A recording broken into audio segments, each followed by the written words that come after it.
Hi guys, happy Halloween. Hope you're all out doing something fun, watching a scary movie or handing out candy or trick-or-treating if you're young enough. I wish I was. I miss trick-or-treating. I'm actually sitting at home, but I will be going out soon, so just taking a break before I have to go start getting my zombie face ready. I had planned on doing a lot more Halloween books or, horror-themed books, but the month kind of got away from me. But I have one last review to do, kind of a wrap-up. The first book, I am only maybe a third of the way through, 87 pages. But it's good and I like it, and I don't know when I'll finish it, so I wanted to get it in with the October theme. But it is Zombie Ohio, A Tale of the Undead by Scott Kennemore. And I actually got this like at the beginning of October, but of course I'm from Ohio, so I had to get the Zombie Ohio book. And it is about a professor in a country Ohio town who works at this college, and you start the book and you find him on the side of the road. He had been in a car accident, and he doesn't know what's going on, doesn't remember who he is, and he stumbles back to town where he meets people that he knows, but he can't remember. And he finds out that there's a zombie outbreak. And turns out, not really a spoiler because it tells you kind of right on the back, that he's a zombie. He doesn't know he is at first, and no one else knows, but turns out he's a zombie, but for some reason he's a high-functioning zombie who's like self-aware and doesn't really want to eat people. So yeah. And I kind of, I told you I'm not even halfway through, but it's a good book. It's very interesting to kind of read about a zombie who is good and doesn't want to be a zombie necessarily, and the whole realization of knowing that you are one is kind of weird. But the reason I am not that far is it's just, do you ever have a book where the writing's not hard, it's not hard to understand, but for some reason it's just like hard to get through? Like you just keep reading and you don't really go anywhere. And so for some reason this book's like this, but I will finish it hopefully until the library makes me return it. But the main review is I was doing the R.L. Stine Fear Street series, and I have 5 books here. And I actually read these when I was in either middle school or high school or, both. So it's kind of an older series, and I was just thinking about it, and I wanted to go back and see if I remembered it right and what it was about and if I would still like it. And as it turns out, there are like 100 of these, or over 100 Fear Street books.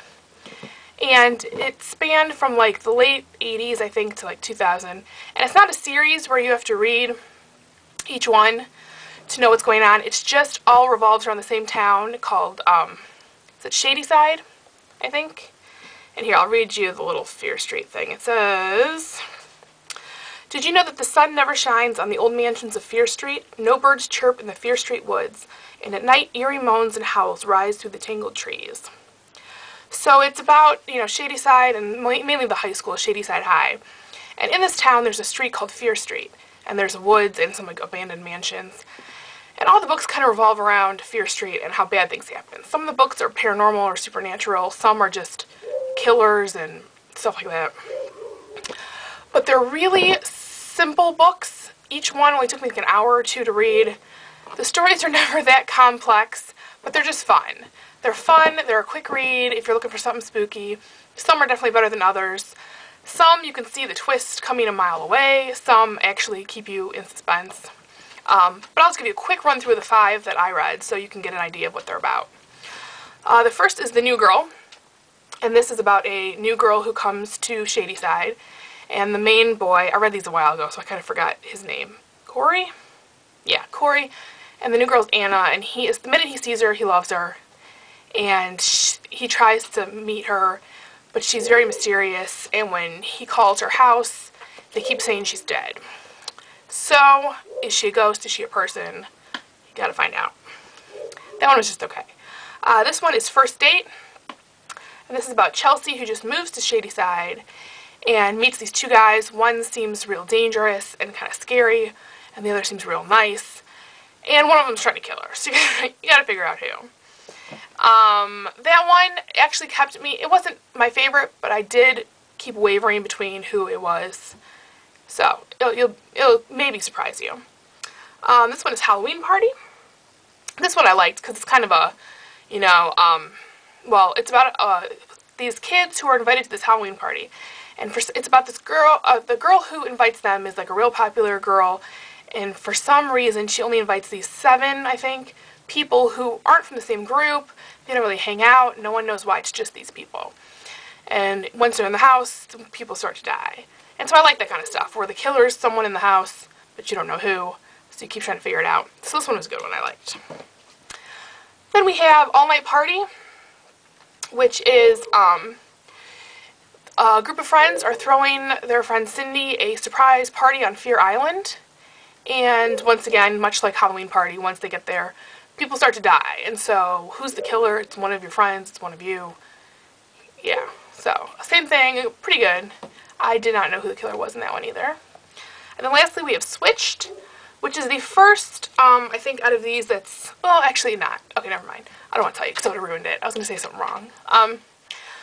But this book is about Nicole, who doesn't like her life. She hates her life, but there's nothing really wrong with it. She thinks her parents are overbearing, and they never let her do anything, and she's just miserable. So one day, her friend Lucy, who also hates her life, but for the opposite reason, her parents don't care and they don't pay attention to her, says, come here, I have something to show you. And so she takes them out to the Fear Street woods, and she says there's this changing wall, where if we climb up, hold hands, and jump over, we will switch bodies. So they do it, and Nicole switches bodies with Lucy, and all of a sudden finds out that it's not working out the way she wanted. And she regrets it pretty much instantly. So yeah, that's kind of the thing. You know, there's people dying, people getting killed, blah blah blah, whodunit kind of things. I liked them. I like the series. I think they're fun. I think some of them are stupid and silly and not that good, but they're so quick. It's just entertainment. It's pure entertainment. You're not really getting much else from the books. But there's so many of them. I like that there's so many of them revolving around the same place, so you're familiar with the town and the woods and the street and everything, but it's not all the same characters and all that. So I guess that's it for my Halloween review. Go out, have a good time if you haven't, and carve some pumpkins. If you want to see mine, I did a werewolf, wolfman kind of deal that I thought was awesome, and a pirate ship. So check those out. I'll put them in here, and hope you like them. Let me know what you think. Let me know what you guys are doing, what you're reading, where you're going, what you're watching for Halloween, and I'll talk to you guys later.